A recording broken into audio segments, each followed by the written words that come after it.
Oke, selamat malam Adrian. Apa kabar? Malam, Pak Andre. Kabar baik. Pak Andre, gimana Oh, kabarnya? ya biasa aja gini aja nih. Gimana nih liburan 17-an? Rame? 17-an berasa kayak sejak PSBB, nggak jauh beda. Oh gitu. Oke, ya ya sih ya. Kan masih ada itu ya. Eh, Tapi kemarin lihat di berita katanya puncak macet juga. oh iya, iya. Itu Iya, mah udah pengecualian kok. iya, oke. Oke, mungkin Hmm. Adrian memperkenalkan diri dulu nih supaya pemirsa Teologi 123 kenal. Coba siapa Adrian? Silakan. Oke, halo teman-teman Trilogi 123. Perkenalkan nama saya Adrian. Sekarang saya full time kerja di GBI Petamburan. Majornya sih kerjain desain grafis, tapi karena alih panggilan, jadi sekarang mulai masuk ke ranah teologi juga, jadi kayak bantu Wow. ngajar di katekisasi, Hmm. bikin tulisan buat gereja lokal juga, dan hal-hal seperti itulah biasanya. Hmm. Masuk ke pengajaran intinya. Tapi Adrian udah MTH kan? Udah lulus kan MTH-nya? Ya, oke. Tahun lalu sih, puji Tuhan, akhirnya Oh. antara lulus sama lolos beda tipis tuh kok. Ya lumayan lah dapat. Dapat. Lumayan, lumayan, lumayan. Iya, Eh, gue juga baru semester kemarin beres MA. Jadi ya belum wisuda mantap. juga. Mungkin nggak tahu wisuda jadi apa enggak nih lagi pada begini kan. Online, online kali kok. Enggak ya? Ya Enggak juga. mungkin kali ya. Tapi ya ya Oke. sebisanya aja lah. Siap. Oke, hari ini mau bahas apa nih, Nah, Adrian? Kita bahas hari apa? ini sebenarnya Mujizat. pengen bahas mujizat. Awalnya Oke. karena ini sekalian promosi, jadi habis beli 2 series buku. Oh Eh, yes. ini keren banget. Kemarin juga kayak dibahas sama Pak Asigor sedikit mengenai eh, miracles dari tulisannya Craig Skinner. Saya Hmm. juga dapat rekomendasi dari beliau soalnya. Nah, Ya, karena Skinner habis Skinner baca, terkenal ini eh, emang. Saya juga pakai bukunya, textbook saya itu. eh, Skinner. kayak wajib buat teologi Pentakosta Teh Costa karismatik ya. itu penting banget Iya, sih. iya. Oke, silakan Idren kalau mau di-share screen-nya silakan. Oke, saya langsung share screen aja. Em, Oke, ini jadi simple aja judulnya mujizat karena emang ini tema besar dari apa yang pengen saya bagiin malam hari ini dan saya obrolin sama Ko Andre. Jadi mayoritas dari apa yang saya sampaikan ini emang dari tulisannya Craig Skinner, tapi nanti akan ada beberapa penambahan yang mungkin menunjang apa yang ditulis oleh beliau. Oke, Craig Skinner itu memberikan definisi bahwa mujizat itu adalah satu perbuatan yang membuat orang mengenali karakter dan identitas Yesus, yang menunjukkan belas kasihan. Ini poin yang penting banget, Ko Andre, belas kasihan, tapi juga menunjukkan kuasa dan otoritas yang luar biasa. Jadi sebenarnya malah kalau nanti baca dari buku ini, 2 jilid ini menunjukkan bahwa kasih itu jadi sebenarnya latar belakang atau tema utama dari setiap mujizat yang Yesus kerjakan. Karena itu yang bakal jadi apa ya, pembeda utama apa yang Yesus kerjakan, dan juga mungkin nanti kita lihat ada ternyata orang-orang di luar Kristen yang juga mereka seorang penggiat mujizat.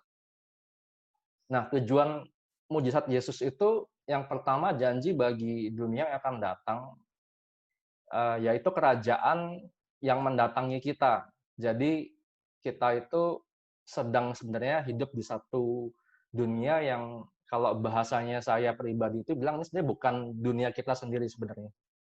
Jadi kalau kita lihat tempat kita sebenarnya mungkin bukan bukan dunia seperti ini. Dunia ini tapi bukan yang seperti ini. Mungkin lokusnya iya di bumi ini, tapi suasana atau situasinya bukan seperti yang sedang kita hidupi sekarang. Makanya mujizat itu perlu kenapa? Supaya kita punya kisi-kisi. Jadi kalau misalnya seorang guru yang mau kasih ujian buat murid, biasanya dia kasih kisi-kisi. Nah, mujizat itu semacam kisi-kisi buat setiap manusia sedang menghidupi kehidupan di dunia saat ini, di mana kita tahu bahwa uh, finalnya kita akan ada di satu tempat yang kalau kita dapat bocorannya di dalam Alkitab itu di Wahyu 21. Nah, kita itu kalau ngelihat mujizat, maka itu sebagai satu kayak contekan supaya kita tahu seperti apa dunia yang nanti akan kita hidupi. Yang kedua, bukti akan janji Allah bahwa Ia dapat memulihkan segala sesuatu. Nah, ini yang tadi saya maksud, kalau kita udah tahu kisi-kisinya, kita tentu juga perlu akhirnya tahu jawaban yang pastinya seperti apa. Nah, jawaban itu tentu akan terlihat ketika ujian selesai. Nah, kalau kita melihat ternyata akhir dari ujian itu bukan saat ini atau bukan besok atau bukan mungkin di dunia kita saat ini, tetapi kalau bahasanya Wahyu 21 itu di langit yang baru dan bumi yang baru. Ini bukan bahas soal doktrin tertentu, tapi emang ini merupakan satu situasi yang Allah kerjakan bagi kita yang sekarang ada di sini. Jadi bukan kita yang menghampiri ke sana, tapi yang di sana itu menghampiri ke sini. Nah, jadi kita tahu bahwa ternyata mujizat bukan hanya pemberian dari Allah bagi penerimanya, melainkan bagi semua orang yang juga melihatnya.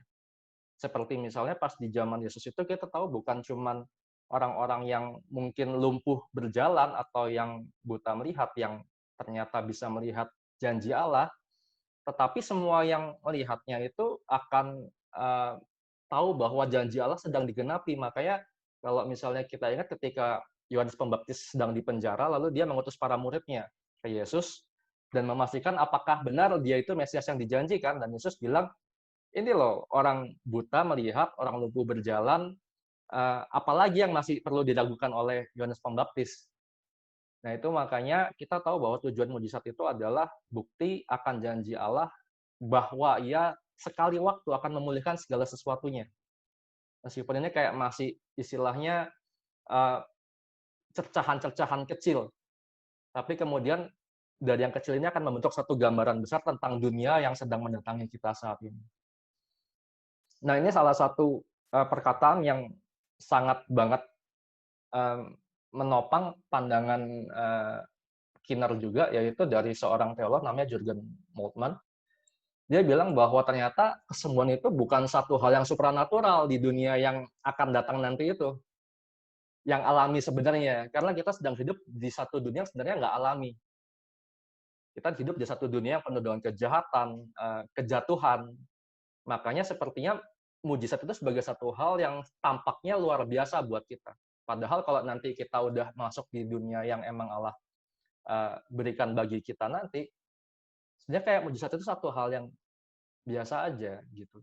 Jadi sedihnya itu kadang kita kayak melihat mujizat terlalu lebay kayaknya.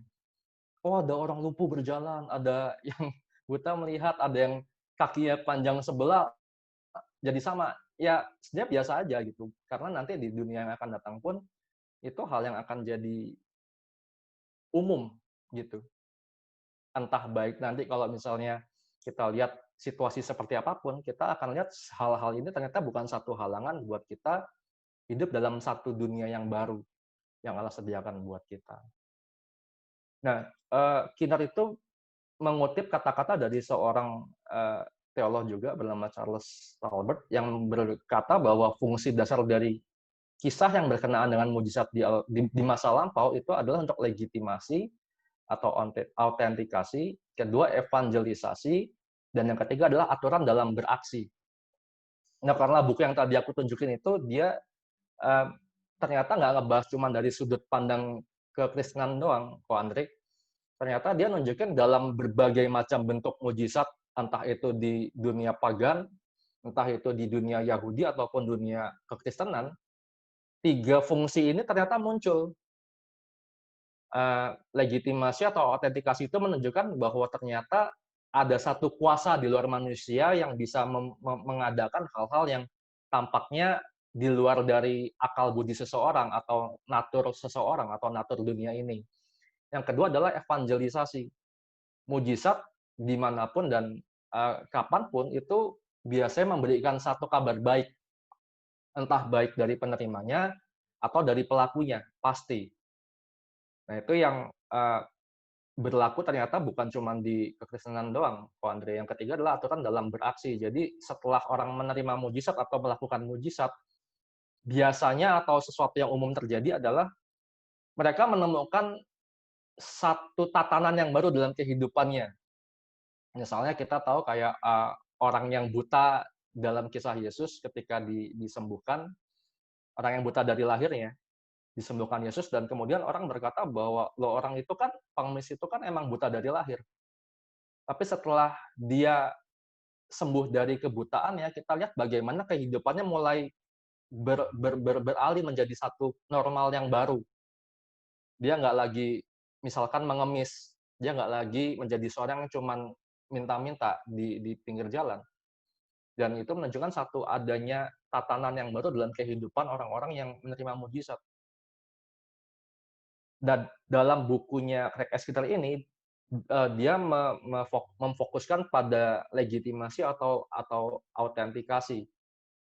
Nah, penulis atau narator kuno itu seringkali menggunakan mujizat atau hal-hal yang luar biasa untuk membuktikan ada sosok ilahi ini yang tadi saya bilang sebelumnya, yang menguasai para pelaku-pelakunya, para penggiatnya, dan pandangan ini diadopsi hingga zaman para bapak gereja purba.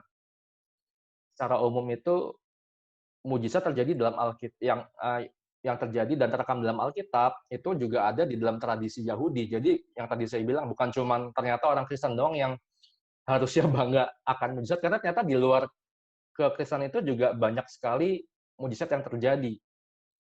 Tradisi Yahudi ada.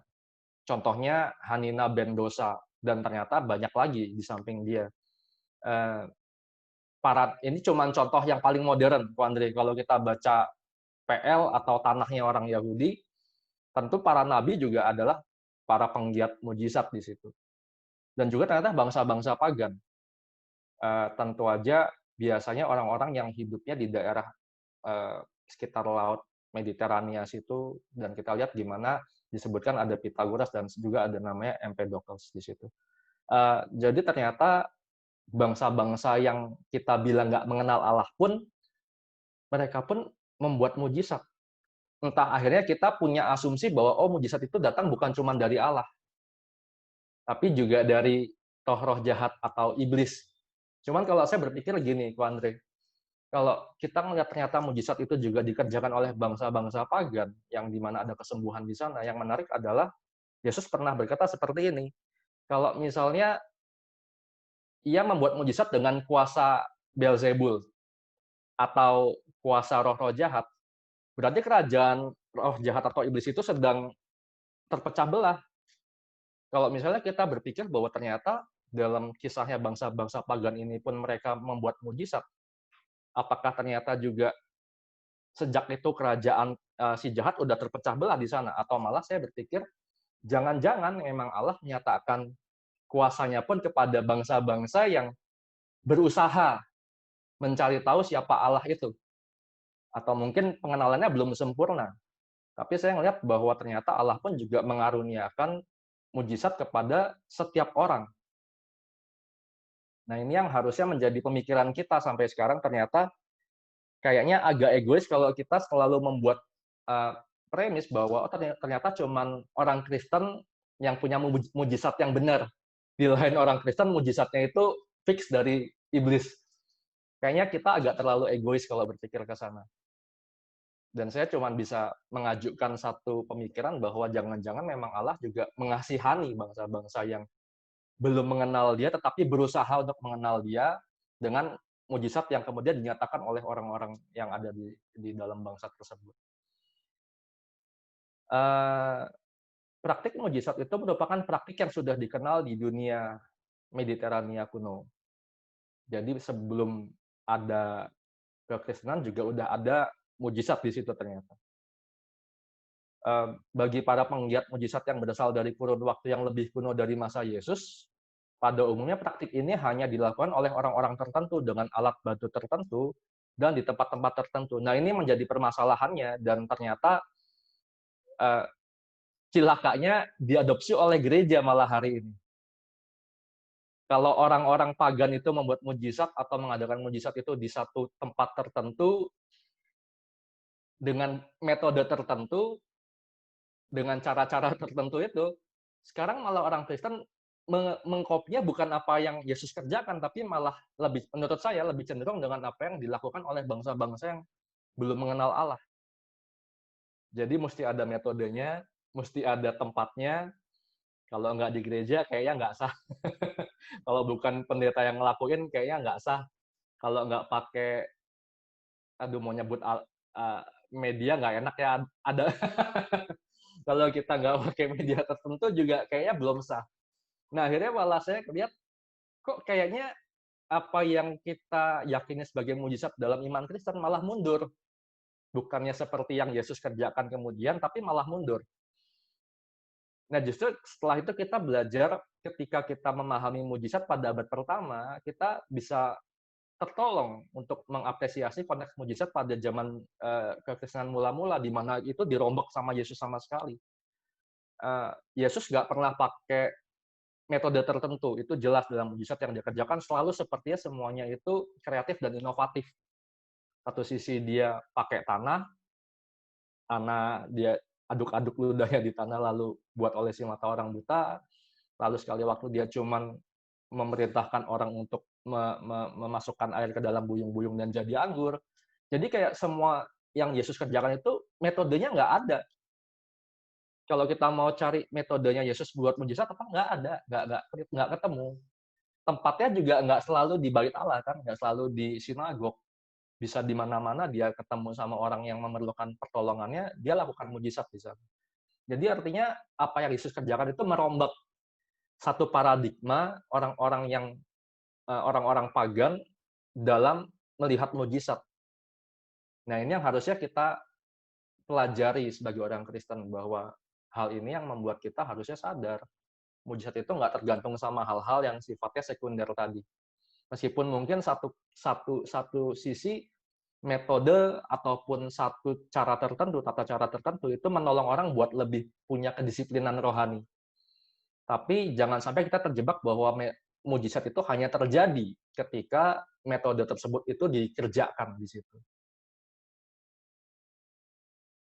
Nah, ini yang menjadi satu pelajaran berikutnya, mujizat di antara paganisme dan kekristenan, dan dari sini nanti kita akan lihat apa yang Yesus kerjakan itu emang totally different dengan orang-orang pagan.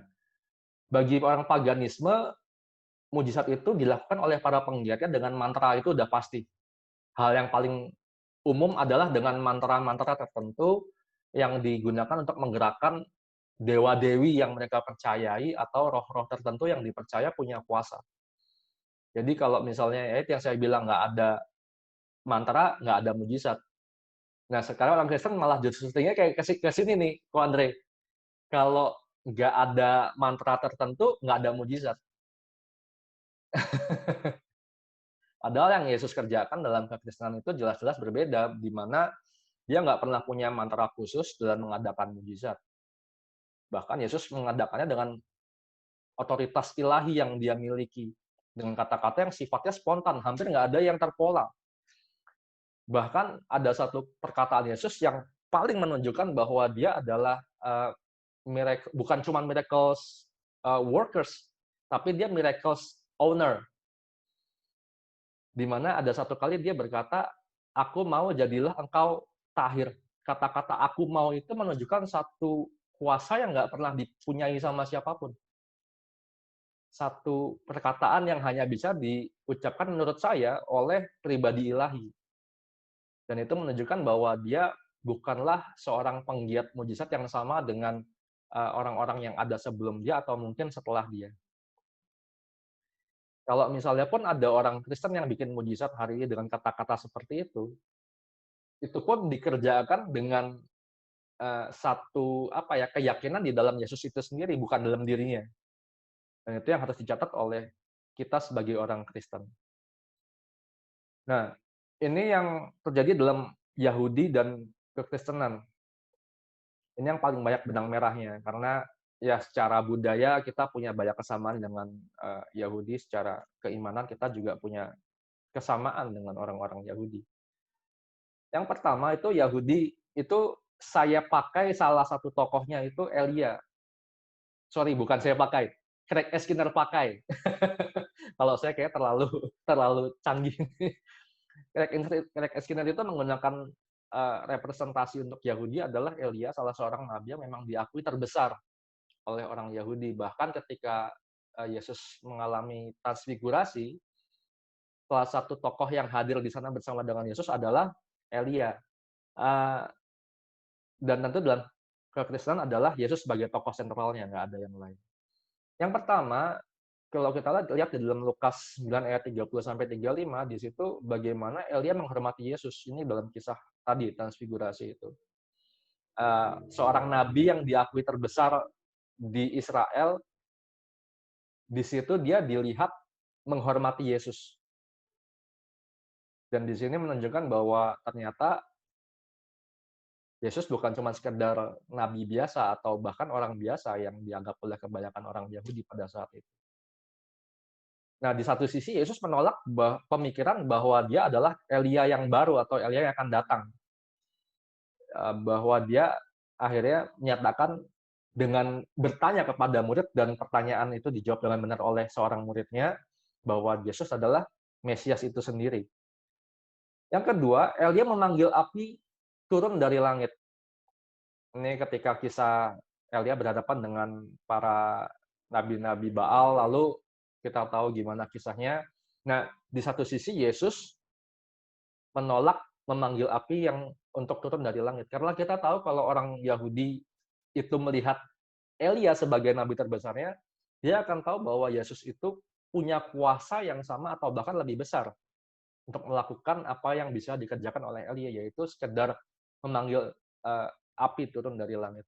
Ini ketika Yesus dan para muridnya berjalan melewati sebuah kota di Samaria, lalu ditolak dan para muridnya keburu naik pitam, dan ternyata Yesus menolak, menunjukkan bahwa emang dia bukan orang seperti Elia, dia bukan pribadi seperti Elia. Yang ketiga, Elia mengizinkan Elisa untuk berpamitan dengan keluarganya. Ketika dia panggil Elisa, kita tahu, tapi dikasih izin, ya udah sana berpamitan dengan keluarga dari Elisa. Tapi ternyata Yesus kasih satu order yang lebih tinggi daripada Elia, di mana setiap orang yang mau ikut dia nggak boleh lihat ke belakang. Dan ini menunjukkan satu pandangan yang benar-benar kayak kontradiktif. Sampai sini mungkin akan ada orang yang berpikir, kok dia malah ngajarin sesuatu yang tidak dilakukan oleh Elia. Seperti bertentangan dengan Elia, tetapi tidak melawannya. Dan yang terakhir, Elia memang dinyatakan akan datang kembali. Dan ini membuat berbagai argumen tentang Yesus itu adalah Elia yang akan datang. Tetapi di dalam Lukas kita tahu ternyata para murid itu meyakini bahwa Elia yang akan datang itu adalah Yohanes Pembaptis. Yang ternyata memang dikatakan dia akan membuka jalan bagi Tuhan. Dan kita tahu kemudian bahwa ternyata memang Yesus adalah Tuhan yang dijanjikan sejak zaman Perjanjian Lama.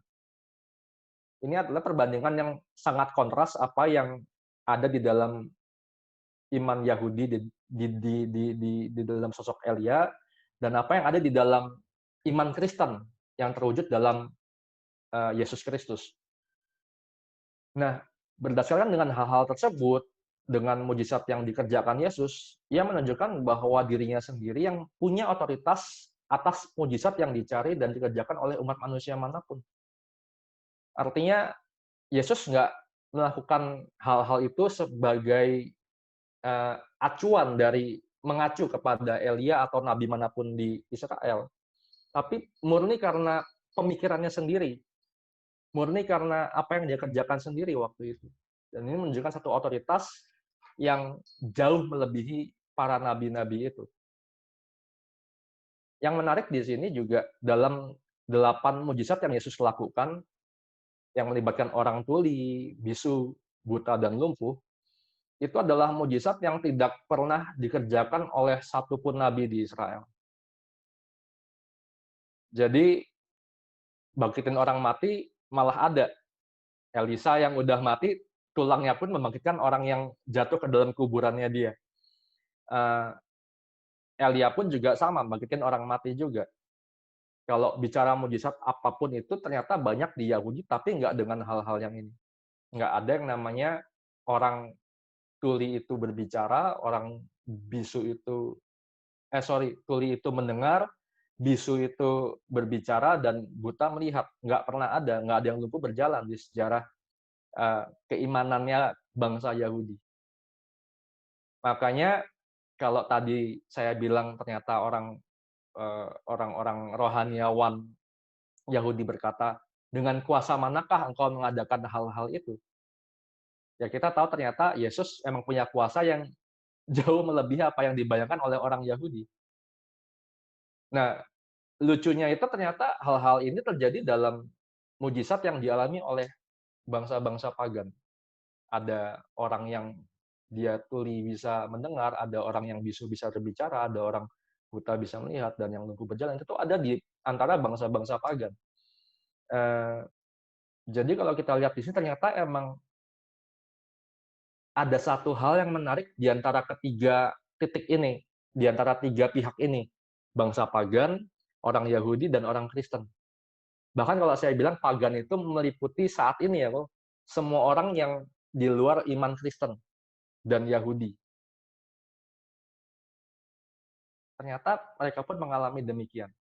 Jadi melalui pekerjaan yang dilakukan oleh Yesus, Yesus menunjukkan bahwa dia bukan sekedar nabi atau rabi terbesar bangsa Yahudi, melainkan ia adalah Mesias yang dijanjikan itu sendiri. Dengan kata lain, Yesus dan para pengikutnya mengadakan mujizat untuk memproklamirkan dirinya sebagai Allah.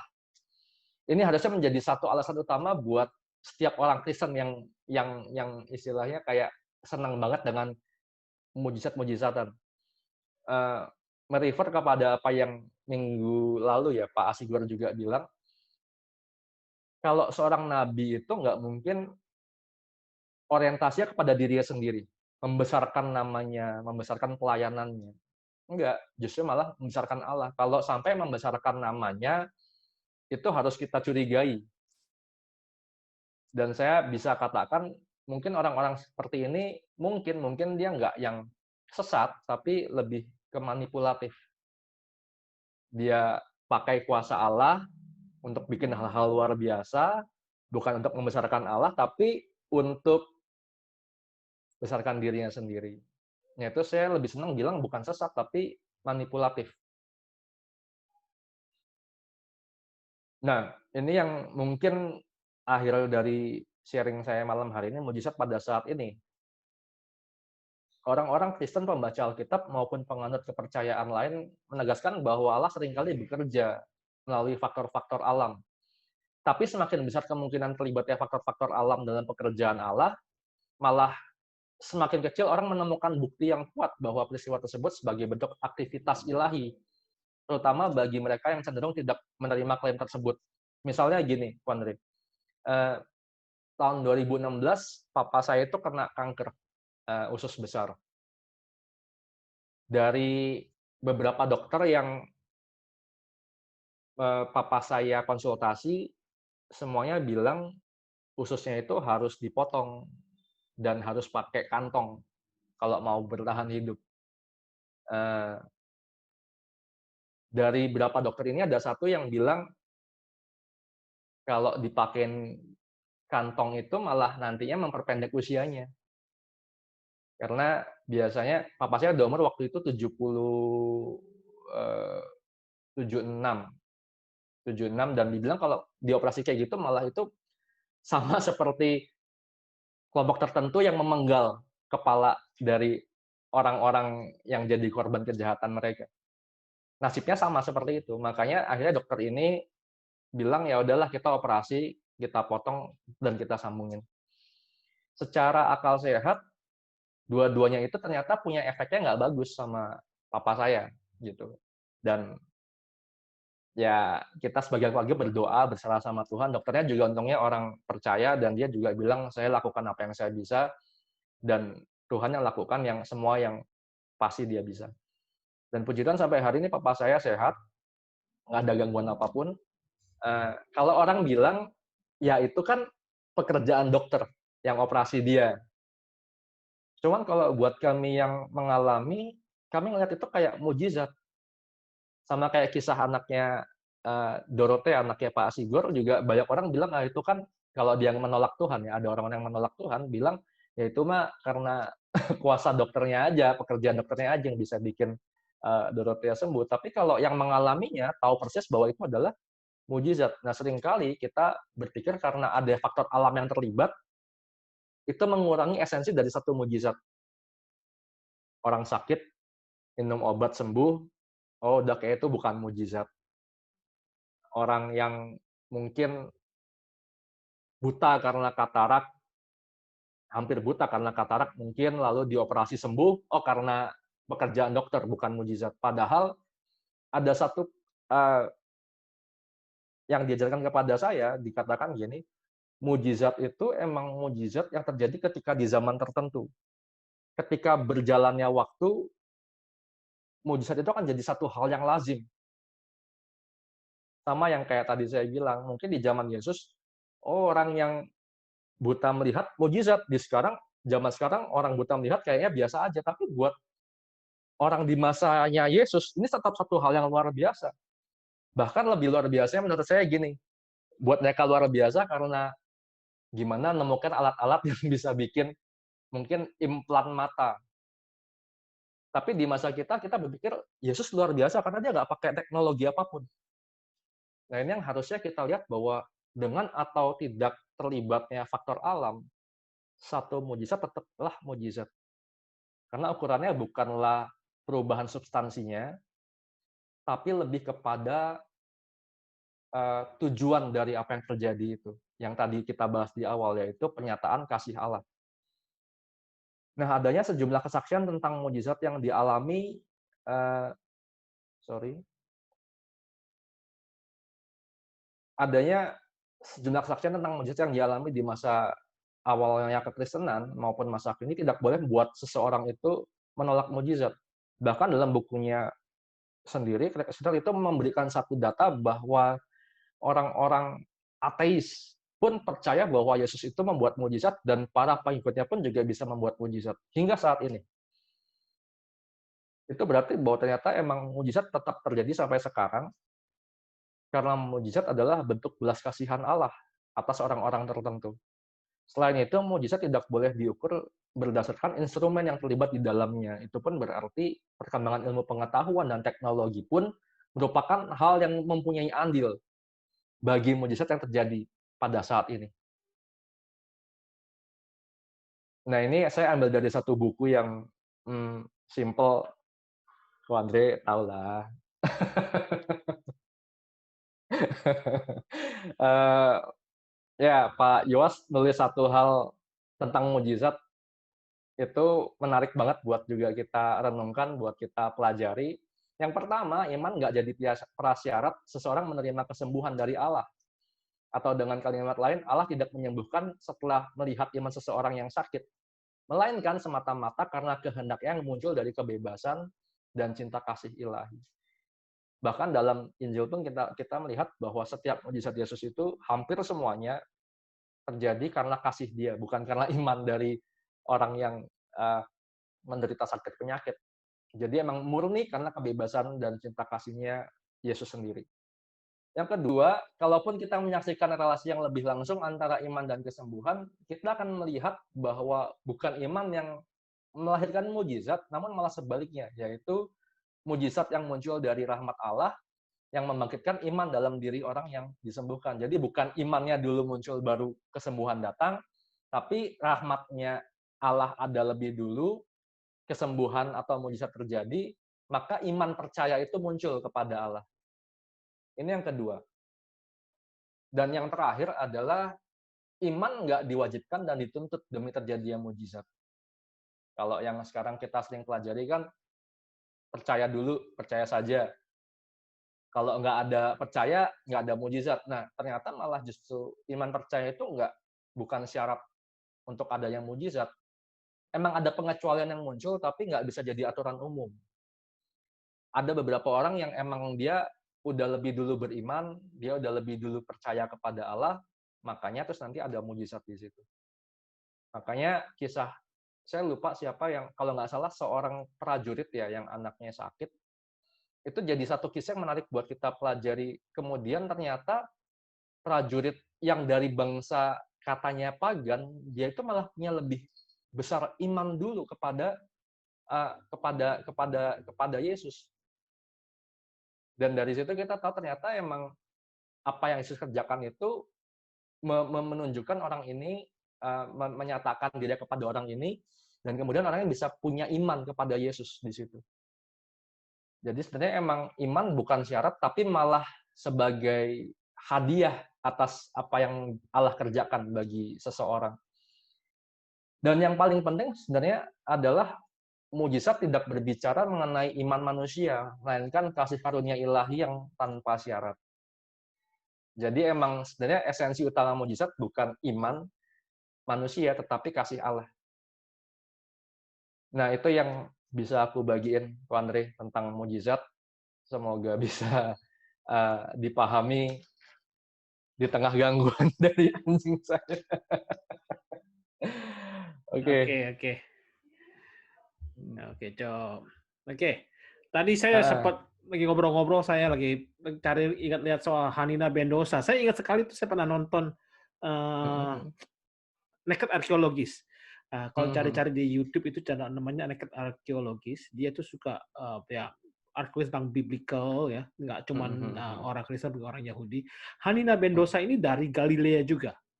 Dan Mmm. dia itu disebut sebagai rainmaker. Nah, ini rainmaker ini penting karena di bagi bangsa Yahudi zaman itu, mujizat utama itu adalah rainmaker karena mereka butuh Iya, hujan supaya dapat pertaniannya bisa berlangka. Nah, kemakmuran si Hanina hidup Bendosa ujung-ujungnya. ini Mhm. kuburannya Mhm. sampai sekarang masih dikunjungi orang. Ya. Jadi Wow. kalau sekali-sekali nanti di YouTube cari Mhm mhm. cari namanya Naked Archaeologist, Mhm dia mhm tuh mhm. melihat, jadi dia membandingkan Yesus dengan miracle workers zamannya. Nah, ini salah satunya Hanina Mhm. Bendosa. Nah, itu Mhm bahkan mhm. kalau nggak salah dia itu dikuburkan di kuburan umum, tapi sekarang jadi sebelahnya sama kuburan Muslim kalau nggak salah. Jadi orang Mhm Muslim pun mhm. ada ke sana gitu. Jadi terkenal sebagai nabi yang luar biasa zamannya. Ya ya ya. Nah, ya memang mujizat ini menarik ya, karena kita yang besar dari Pentakosta Karismatik Betul betul. selalu percaya tentang mujizat. Ya, saya tidak Mhm mhm. mempersalahkan itu, tapi saya suka mempersalahkan kita lebih jadinya membuat mujizat itu sebagai hal yang pasti terjadi kalau ada satu, dua, tiga, Mhm. sudah dimetodologikan gitu. Nah, betul betul betul betul Kalau sudah betul. dimetodologikan itu, sudah nggak jadi mujizat lagi, udah kayak makan obat, Ya. ini sakit makan obat satu ini beres gitu kan, itu udah bukan mujizat gitu. Iya Dan lagi iya. juga tadi saya yang terakhir itu saya ingat sekali dapat quote dari Pak Joas juga soal Santo Agustinus yang berkata Mhm. begini, ini saya bacakan ya bahasa Inggris. We take for granted the slow miracle whereby water in the irrigation of vineyard become wine. It's only when Mhm. Christ turn water into wine in quick motion as it is that we stand all amazed. So maksudnya kita suka melupakan Allah bekerja pun tidak langsung duer gitu gede. Dia Mhm kadang-kadang mhm. berjalan bertahap gitu. Paham, Seperti betul. contohnya ini ya, anggur menjadi air menjadi Air anggur, menjadi angin. Mhm. kita ingatnya cuma Yesus kasih 12 gayung air jadi anggur. Padahal Ya musisi ya yang ya sama ya. tetap terjadi sampai hari ini bahwa ada air irigasi yang mengairi perkebunan Pertanian, anggur, dan anggur itu perkebunan anggur. buah anggurnya di press down jadi wine. Itu kan Ya, slowly movement ya. betul betul Kita betul lupa betul bahwa itu betul. pun juga adalah mujizat. Sama dengan obat. Ya Nah, jadi ya. saya ini eh, perlu mengkritik lah beberapa teman-teman saya yang suka bilang Mhm mhm. kalau Anda beriman tidak usah ke dokter kalau sakit. Saya ini suka sering mengkritik sekali karena mereka lupa obat itu pun Ya ya kerja ya ya tangannya ya. Tuhan gitu loh. Betul Dulu betul misalnya banget. contoh paling gampang ya, flu. Ya, sampai sekarang sih ya Mhm. COVID jadi masalah. Jangan Iya flu iya dah, iya yang iya lain. iya. Misalnya Mhm mhm. tipus. Ya tipus itu luar biasa zaman dulu. Mhm mhm Bahkan mhm. sampai kalau nggak salah 1930 Lihat lihat. istrinya Stalin tuh mati gara-gara Oh. tifus. Nah ini kalau yang Heeh ngerti heeh. sejarah Iya ya iya iya kenapa? iya. Dan sekarang tifus karena masuk rumah sakit seminggu Iya, di benar rumah benar beres benar. gitu kan, Mhm nggak mhm masalah mhm gitu. mhm. Tapi zaman dulu itu Zaman dulu. udah nggak ada obatnya. Mhm. Jadi Mhm mhm. perkembangan teknologi yang ateis sih bilang itu perkembangan teknologi. Bagi kita yang percaya Iya iya Tuhan, iya itu kita iya yakin iya Tuhan iya. bekerja di sana Mhm memberikan mhm mhm. obatnya gitu. Jadi kita tidak Mhm. bisa memperkecil masalah obat masalah itu. Mhm, mhm. Seolah-olah Tuhan tidak Benar, benar. bekerja. Ya. Tapi Benar. memang menarik soal mujizat ini karena di kita di karismatik ini menjadi daya tarik sebenarnya ya. Kalau saya Betul, betul. dulu ngajak teman-teman ke gereja atau orang tua saya lah, papa Mhm, saya mhm. ajak ke gereja karena memang dasarnya mereka uh, selling point-nya itu mujizat. Mujizat. Which is korek juga karena waktu kita bilang kenapa mujizat terjadi supaya memproklamirkan siapa Kristus gitu. Iya, iya. Jadi Mhm. sebagai bahan penginjilan. Nah, jadi juga ada teman-teman yang dari pihak non Pentakosta yang suka bilang begini, mujizat itu sudah habis karena sekarang untuk Mhm. menjadi kesaksian itu sudah ada Alkitab. Tidak usah Ya, ya, perlu ya, ya, mujizat ya. sudah menjadi kesaksian. Saya kurang setuju karena menurut saya Betul. kita mengkotakkan Tuhan sebegitu rupa Ya, sampai ya, lupa bahwa ya, Tuhan itu ya. punya kuasa di luar. Bahkan tadi Mhm. yang Adrian bilang mujizat terjadi di luar orang percaya seperti di pagan, itu saya pernah pikir begini, kalau Mhm. Tuhan itu maha besar dan maha kuasa, dia bisa bergerak di luar yang kita tahu. Betul, betul. Mhm. Ya. Masa masa ini ya, ya ini sih pikiran saya ya. Saya pikir begini, 2-3 ribu tahun lalu, ya orang Yahudi itu susah jalannya sampai ke misalnya sampai ke Indonesia lah gitu ya, 3.000 tahun yang Ya, lalu. ya, ya. Ya, sampai ke Indonesia. Masa kalau ada Mhm. orang yang cari Tuhan sungguh-sungguh di Indonesia dan Mhm. dia mendapat mujizat, kita bilang itu mujizat dari setan, ini nggak mungkin kan. Mhm. Memang Tuhan tidak bekerja untuk mereka juga. Seolah-olah Ya, Tuhan ya, pelit ya, ya. banget gitu ya, cuman Mhm. Yahudi doang gitu. Mhm, mhm, Padahal mhm. juga kita perhatikan Abraham pun memberikan persembahan ke Melkisedek yang bukan orang Iya, Yahudi. bukan orang Yahudi. Bahkan disebut Benar, imam benar, Tuhan. benar. Siapa imam Tuhan? Waktu itu belum Iya, ada hukumnya imam Tuhan. Jadi kita suka sekali mengkotak-kotakan. Ya, ya. betul, betul, betul, betul. Mm-mm. Makanya kalau misalnya tadi yang Kwande bilang juga mungkin mujizat itu terjadi di satu ibadah gerejawi penting dan diperlukan. Tapi Mm-mm. masalahnya ketika setiap kali ibadah atau setiap berapa minggu sekali atau bulan sekali ada seperti Mm. itu, jadi sepertinya mujizat itu ya seperti kacang goreng. Ya, Artinya ya, ya, bukan ya. lagi mujizat ya, bukan lagi mujizat. Mungkin nanti akan jadi hal yang nggak perlu lagi atau beneran kacang goreng di ya itu di langit yang baru dan bumi yang baru. Tapi saya Ya, percaya jadi bukan kalau di semuanya mujizat, segala macam mujizat, lama-lama kehilangan taste-nya mujizat itu, hambar. ya, ya, betul, Ya betul. kayak kayak kita naik naik roller coaster, sekali takut, Ya, dua ya. kali takut, coba naik tiap hari, udah biasa. Sambil Udahnya, minum Fanta juga bisa. ya kayak Mister Udah Bean tahu gitu. Orang-orang rutenya. teriak-teriak dia cuma diem doang Mister Bean. Dia udah latihan berapa kali itu naik roller coaster. Ya Makanya, tapi memang benar, benar, kalau benar. yang ya saya tidak setuju emang soal mempetologikan tata cara supaya mendapat mujizat. Heeh. Itu terlalu apa ya? Ya seperti tadi yang Adrian bilang, orang pagan pun punya tata caranya supaya mendapat mujizat kan dari Betul, betul. mantra-mantra, Iya, suruh iya. potong ayam, potong apa, Mhm, minum ini, mhm, minum mhm. itu, terus mesti puasa Mhm. berapa hari itu kan tata cara supaya mendapatkan mujizat. Sedangkan mujizat Iya, itu kan sebenarnya tidak perlu seperti itu. Bahkan iya, iya, iya. maaf kata nih untuk teman-teman Mhm. teologi 1, 2, 3 kalau saya bilang unyak urapan itu sebenarnya nggak perlu sih menurut saya. Iya, iya, Ya, iya. inak Tuhan urapan yang memang perlu. iya Heeh. media, tapi kalau misalnya nggak ada minyak urapan, apa nggak bisa dilakukan mujizatnya gitu. Itu Nah, kan cuman, betul. apa ya, liturgi lah sebagai bagaimana Mhm. kita mempraktikkan iman kita, ya emang ada Mhm. caranya. Mhm. Tapi kalau seandainya Mhm. benar-benar tidak perlu, bukan bukan minyaknya yang menjadi punya kuasa, tapi Tuhannya yang lagi punya kuasa. Betul, betul, betul. Ya bahkan bahkan saya ingat sekali, Yesus pernah bilang begini kan, waktu orang wanita Samaria dia minta mujizat kan, Mhm, terus mhm, Yesus mhm. bilang tidak baik memberikan roti kepada anjing, Ya, ya, ya ya, kan, ya. kurang lebih kayak begitulah ayatnya. Terus Mhm, si mhm, si mhm. wanita Samaria itu bilang, "Oh, bahkan anjing pun makan remah-remah dari tuannya," gitu ya. Itu menunjukkan orang Samaria itu untuk orang Yahudi adalah orang sesat, totally sesat. Dia sudah blasteran, agamanya nggak benar gitu kan. Jadi bahkan Yesus pun memberikan mujizat kepada dia. Jadi memang mujizat Tuhan itu tidak terbatas oleh pagar-pagar agama. Mhm. Mhm. Bahkan makanya pun kita sebagai orang Kristen kita bisa berdoa supaya teman-teman kita, mungkin saudara kita atau siapa kenalan kita yang perlu mujizat Hmm. yang bukan beragama kita mendoakan untuk mujizat terjadi pada mereka gitu. Karena kita Hmm. yakin Tuhan pun bisa bekerja ke sana. Ya, ya. Menarik kok mengenai yang tadi perempuan Hmm, Syro-Fenisia itu yang hmm, dia bilang hmm, eh, awalnya Yesus ya nggak baik memberikan hmm, roti yang hmm, untuk anak tapi diberikan kepada anjing. hmm, Yang eh, saya pernah baca ternyata anjing di situ malah menunjukkan bukan anjing liar loh. hmm. Kata di situ dipakai untuk anjing peliharaan, artinya Peraan. anjing yang ada di dalam rumah ya. Justru menunjukkan anak di situ tapi malah anak yang dia di luar rumah. Jadi menariknya Hmm. malah ternyata emang Yesus kok malah di situ menunjukkan mujizatnya itu eh, bukan random tapi benar-benar universal Hmm, hmm, buat hmm, anak hmm, yang ada hmm. di luar rumah tapi buat juga anjing yang ada di dalam rumah. Jadi baik yang percaya maupun yang nggak percaya ternyata dua-duanya pun dapat. Hmm, hmm. Malah Ya, itu malah benar-benar permainan menunjukkan. kata itu. Ya, Ya, permainan kata. ya, Memang, ya, ya. tapi kalau yang, ya memang, tapi mesti diakui juga bahwa anjing itu termasuk yang non kosher. Betul, betul. Ya, jadi kalau dibilang anjing di dalam rumah, berarti yang punya anjing itu bukan orang Yahudi. Nah, Ya kan? makanya itu emang kalau ngutip kata-katanya Pak Yos, emang kayaknya ya kasihnya Yesus itu universal ya. Nggak merujuk Pasti, sama gitu. orang Yahudi Kalau itu mulu. pasti.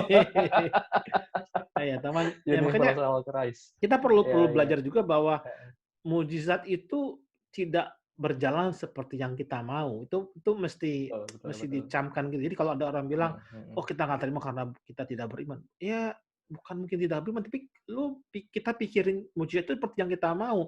Seolah-olah itu Mm. Tuhan itu cuman, kita punya office boy, tolong beliin beliin kacang goreng seberang gitu. Kembalinya nanti kacang goreng. Enggak gitu loh. Kita berdoa minta mujizat, Mm.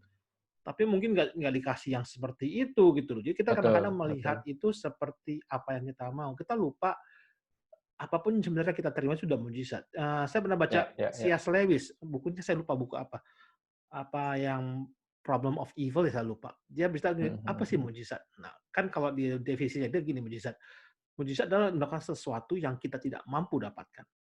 Jadi kalau ada orang Mm. lumpuh, ya dia tuh rumahnya 3 lantai gitu, dia orang Mm. lumpuh, nggak ada lift, ya, dia nggak punya kursi roda, dia nggak punya tongkat, dia cuma ada di tempat tidur. Dia tuh tidak mungkin sampai ke rooftop, ke atas, lantai 3. Ya. Ya. Jadi bagaimana supaya dia bisa mendapatkan mujizat, supaya dia bisa akhirnya sampai ke rooftop itu, ada orang yang membantu menggotong dia ke lantai 3. Dan orang-orang yang menggotong ini adalah agent of miracles. Jadi menurut dia, waktu kita mendapat sesuatu yang tidak seharusnya kita dapat, entah itu melalui orang, melalui alam, Ya. melalui obat sekalipun, itu adalah mujizat. Itu Dapat yang mujizat. kadang-kadang kita lupa juga. Agree. Hmm. Totally agree. Ya, benar. Ya, Mika kalau ya susah sih kalau di gereja kadang-kadang kan kita juga generalisasi ya di depan mimbar gitu. Wah, ada yang sakit silahkan berdoa. Ya nggak masalah sih sebenarnya. Cuman kita juga perlu mendidik jemaat supaya kita ini bukan dukun. Nah, kalau tadi ngomongnya Betul, soal betul. apa uh, bedanya dukun dengan kita tuh apa? Ini samanisme ya, samanisme. Kalau dulu Humanisme. dosen sistematik saya bilang begini, bedanya kita pendeta gitu ya, hamba Tuhan dengan dukun saman itu bedanya apa? Kalau saman itu adalah begini, bahwa manusia lain tidak punya akses langsung ke sumber kuasa, sumber Ya. ilahi, ya.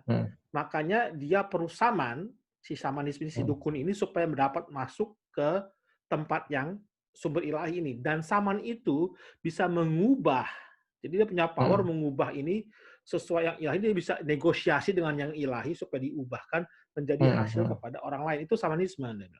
Nah, kalau pendeta atau kita tidak, karena yang menjadi sumber ini sudah ada di dalam kita. Kita nggak perlu dukun lagi. Dan masalah kedua adalah kita tidak bisa mengubahkan yang ada di sana. Yang di universal ini, yang ilahi ini yang mengubahkan kita. Jadi perbedaannya adalah di Betul. Masalahnya jemaat menganggap pendeta itu saman, dukun. Iya kan? Gua besok mau ujian nih, aduh pusing nih, Mhm. udah belajar sampai sampai habis, sudah dibakar, udah diminum bukunya juga Mhm sampai mhm habis, mhm. kayaknya masih belum bisa. Besok hari Minggu gereja, wah doa minta pendeta didoakan. Doa pendeta seolah jadi shaman, jadi dukun. Ya ya Itu juga pemikiran yang salah dari jemaat. ya ya. Kalau dari yang tadi Ko Andri bilang berarti malah aku kepikir harusnya seorang pendeta yang memang dia punya karunia itu harusnya melahirkan lagi orang percaya yang mungkin Hmm, punya karunia itu. Jadi hmm. bukan malah semuanya ini ke sini, tapi jadi malah ini jadi banyak gitu. Orang-orang yang mungkin bisa menyatakan kuasa Allah itu. Ya, Jadi jadi juga jadi nggak cuma terpusat di satu tokoh ini betul, betul. doang. Dan juga pendeta-pendeta itu jangan menganggap dirinya kayak apa ya, kastanya di atas jemaat gitu. Saya hamba Tuhan, kamu tidak bisa ini enggak, ya Iya, sama juga kalau iya, begitu. Kita juga benar mesti benar. melihat bahwa terkadang yang terjadi itu sebenarnya pendeta itu cuman apa sih? Kalau kita istilah kita itu kan cuman shepherd, Mhm, mengembalakan. Ya mengembalakan itu cuma mengarahkan sebenarnya kan, mengarahkan ini loh, pasture padang rumput yang subur, Anda ke sana. mmm, Oh ini jurang, jangan ke sana. Itu kan tugasnya shepherd kan seperti itu. iya iya Dan, iya iya. shepherd utamanya tetap Kristus kan. Jadi sebenarnya kalau Mhm, pendeta itu cuma mengarahkan, seandainya pun dia tidak punya istilahnya lah ya, karunia mukjizat, dia bisa mhm, mengarahkan, "Loh, saya bukan yang punya, saya tidak bisa melakukan. mhm. Kristus yang Iya bisa." iya Kan iya, kata Kristus. betul. Bagaimana caranya kita bersama-sama berjalan bersama-sama mencari ke sana gitu. Jadi Mhm. jangan pressure juga kadang-kadang nih kalau yang kan ada juga full timer, itu full pressure tuh orang full timer kalau kunjungan ke rumah sakit aja, waduh pusing saya. Kan sembuh apa enggak nih? Kalau yang udah kritis, kalau dia sembuh, kalau enggak dia mati. Waduh bahaya. Dia sembuh sih dua-duanya ya, cuman kehadiran kemudiannya beda. Iya, jadi ada pressure tuh kalau yang full timer disuruh dua kunjungan ke rumah sakit. Benar benar benar benar benar. Tapi juga Eee, tidak dipungkiri ya, mukjizat itu memang cara penginjilan yang utama. Saya sebenarnya kan bukan dari Kristen. Saya masuk Kristen itu mhm. kan Oh, karena diajak teman-teman ke sekolah, juga kemudian karena waktu ikut KKR Benihin. oh, Tahun berapa ya, saya lupa tahun berapa. yang 9 di Indo Indo Indo. Indo? Masih kalau nggak salah di PRJ apa di Stadion Utama, saya lupa Pantai dah. Pokoknya pantai kan Benihin pantai sering datang pan tuh zaman pan ke oh, heeh heeh. 91 apa Oh, 90 gitu. 91. Oh, yang lebih dulu lagi ya? Yang awal Oh, lama lebih banget awal waktu itu lagi. saya ikut, itu kan saya baru masuk SMA, Mhm, ajak ke KKR, oh ya udah ikut dah, mhm, apa ya, coba ikut, terus pas lagi mhm, minta doa mujizat kan, oh di mhm, altar call kan, wah maju maju, ya udah maju aja, rame-rame kan maju gitu. Pas heeh. mulai didoakan altar call, wah saya melihat tuh di depan saya ini aci-aci udah agak apa ya, kayaknya lumpuh gitu dia nggak bisa jalan pakai tongkat, tahu berdiri jalan lari-lari, wah kenapa ini orang gitu kan, saya kayak nggak ngerti apa-apa kan, wih kenapa nih Mmm, takut-takut tapi nggak bisa mundur kan udah rame di belakang udah rame-rame maju kan, waduh takut satu mhm begitu satu lagi mhm begini, wah saya ngeliat wah ini oh ini yang namanya miracle mujizat tuh ini mhm. gitu. Jadi baru baru kita oh berarti ada Tuhan gitu. Dulu kan anak-anak Betul SMA kan betul ya betul. mana-mana kita pikirin Tuhan kan. Baru Benar mulai benar dapat benar ya benar. secara nggak langsung memang mukjizat itu ada gitu. Tapi ya Ya ya ya saya ya. bukan pro Benihin ya, jangan salah. Tapi maksudnya saya mukjizat itu pun ada manfaatnya memang. Ya Begitu. ya ya ya ya ya. Benar benar benar. Iya iya. Ya.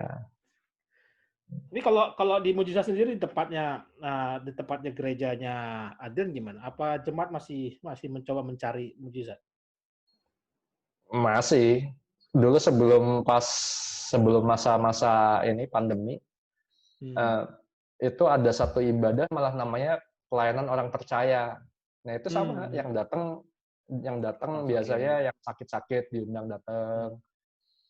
Cuma terus, herannya malah di masa pandemi kok malah nggak dibikin. Nah, itu yang heran. Itu sih Harusnya nantangin pas namanya. pandemi gitu. Iya. Ya ya, ya ada sih, ada. Saya Kayak pernah gitu bikin di juga. Facebook saya tuh kalau nggak salah ya kan, ya awal-awal pandemik lah. Pada marah-marah di Facebook saya. Saya bilang begini, ini yang apa, ya pendeta yang ngakunya punya ya apa karunia kesembuhan yang top ini, lu pergi sono ke Wuhan gitu loh, doain tuh biar pada sembuh. Itu awal-awal Bener, baru bener. Januari, Februari gitu. Kan nggak ada tuh, nggak ada Iya. berani. Tantang Malah itu. ya, Tapi terjadi maksudnya malah saya di begini loh, kita mengandalkan Heeh. Tuhan itu bukan supaya dapat mujizat. Betul, betul, betul. Maksudnya saya gini, kita mujizat itu hak prioritasnya, prerogatifnya Tuhan lah. Betul, Dia mau betul. kasih apa enggak, tapi kita tetap sebagai anak Tuhan, kita tetap menjadi miracle worker, bukan Heeh, memajikan mujizat itu, tapi yang seperti tanya si C.S. Lewis tadi itu, bahwa heeh, kita jadi orang-orang yang membantu orang itu mendapat mimpinya, mendapat yang hal yang tidak heeh. mampu. Bisa jadi orang-orang kesusahan kita bantu, itu kita menjadi miracle worker Tuhan gitu. Iya, Memang bukan yang wow gitu ya, enggak, tapi ya hal-hal kecil, tapi itu juga miracle worker. Saya pernah ingat sekali, kapan ya, saya pernah sekali, 2 kali, ada cerita lah berapa kali gitu ya. Ada orang misalnya nih ya, kayaknya Pak Joas punya cerita deh. Jadi misalnya nih ada orang, ya ini Pak Joas punya cerita seingat saya. Jadi nanti jangan bilang-bilang ke Pak Joas. jangan ngomong-ngomong. Saya ganti orangnya. Jadi ceritanya kurang lebih kayak begini. Jadi misalnya nih, saya naik mobil nih kan, terus waktu naik mobil berhenti isi bensin, terus ada ibu-ibu datang, ditanya, "Oh, saya pinjam duit dong, duit saya nggak kurang buat isi bensin." Nah, sebagai orang Indonesia kan kita selalu bilangnya, "Sorry, sorry, sorry," kabur gitu. Yang begini-begini, wah ini nggak bener nih, nggak mau, bilang sorry, sorry, kita kabur. Padahal dalam kita bingung, kenapa nggak bantu, kan cuman paling berapa dolar sih gitu ya. Isi bensin Ya. asal dia bisa jalan aja paling $10-20, kenapa lu nggak mau bantu? Kita masa Heeh, tertuduh. Tapi kalau kita bantu ya $10-20 heeh. hal kecil untuk kita, tapi untuk dia itu luar biasa loh. Iya, Dia benar, benar. desperate karena udah mungkin bensinnya sudah tipis sama sekali gitu ya. Iya, Kita iya, iya. kadang-kadang melakukan hal-hal yang kecil seperti ini pun sudah melakukan mujizat sebenarnya. Dan Betul. makanya kalau dibilang, suka bilang begini, Yesus bilang kita akan melakukan mujizat yang lebih besar dari Yesus. Seolah-olah, wow, menurut saya bukan masalah wow. Kita menjadi lebih besar apa? Hal-hal kecil yang kita lakukan pun menjadi mujizat loh. Itu Ya, lebih besar dari yang Kristus yang dicatat 8 kali itu.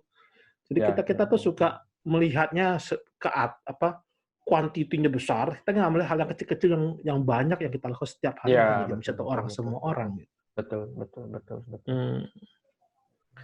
Menarik, hal mujizat menarik. Yang Hanina Bendosa saya baru ingat tadi. Oh, Hanina Bendosa sound familiar. Itu seru. Makamnya masih ada tuh di Israel. Jadi kultuskan ya berarti ya. Dia kalau nggak salah jadi dia, ya nanti nonton di itu deh. Kalau nggak salah dia Ya, ya. ada ritual sendiri. Dia bikin lingkaran, puasa berapa hari, berdoa supaya dapat hujan. Jadi Hmm. punya rainmaker, dan selalu yang dia lakukan itu berhasil. Hmm, hmm, hmm. Jadi kalau dibilang Yesus pembuat mujizat, dibilang di Galilea itu banyak yang membuat mujizat. Salah satunya si Ya, Hanina Bendosa ini. hanya Nabi Musa, Ya, betul, jadi betul. mujizat menunjukkan Tuhan, menurut saya cuma beberapa hal yang menunjukkan Yesus itu Tuhan melalui mujizat. Yang satu adalah atau mengharik badai di danau. Hmm. Nah, itu Dan menunjukkan dia lebih besar dari ya, alam alam. semesta malah tuh ya. Bahkan on the spot dibilang stop, diam, tenanglah, semua langsung stop. Dan Betul. yang kedua itu yang membangkitkan, yang si waktu yang dia membangkitkan orang mati itu juga termasuk yang luar biasa. Tapi ya mungkin orang mati yang seperti ada yang bilang di orang Hmm. pagan pun ada. Ya, ya. Ya. Tapi entah Hmm. itu legendary atau apa yang, tapi ya ada sebenarnya pernah tertulis seperti itu. Hmm. Oke, menarik Ya, nih. Ada apa nih penutup nih, kesimpulan nih Adrian? kesimpulannya paling tadi sih, kalau kita ngelihat mujizat ya harusnya sekarang point of view-nya pertama ya kasih Allah yang universal, itu pasti. Jadi supaya Hmm, kita nggak ngeliat mujizat cuma untuk kita doang. Terus yang berikutnya kayak tadi yang hmm, Anda bilang, mujizat itu harus menjadi satu perubahan paradigma dan membuat orang itu menjadi punya satu tatanan hidup yang hmm, baru. hmm, hmm, hmm, Ya, hmm. kalau misalnya itu terjadi, saya percaya juga banyak dari kita pasti menjadi pelaku mujizat. Mungkin nggak yang spektakuler kayak tadi kita Hmm, udah hmm, bahas, hmm. tapi mungkin yang kecil-kecil. Tapi kalau itu jadi banyak, saya percaya juga dunia yang baru itu pasti bakal lebih Hmm, cepat hmm, hmm, hmm. datang kepada kita. Itu sih. Oke, terima kasih Adrian. Jadi untuk Thank you rekan-rekan sama-sama di Teologi kesempatannya. 123, nanti Adrian punya biodata ada di YouTube description. Dan juga kalau misalnya teman-teman rekan-rekan pemirsa Teologi 123 mau memberikan satu tema untuk suatu yang kita bahas, silakan tulis di komen atau juga di forum. Nanti kita coba carikan narasumber yang lain. Terima kasih semua. Terima kasih Adrian. Tuhan Yesus Ya, thank memberkati. you, Pandre. God Thank bless you you. too. Bye. Bye.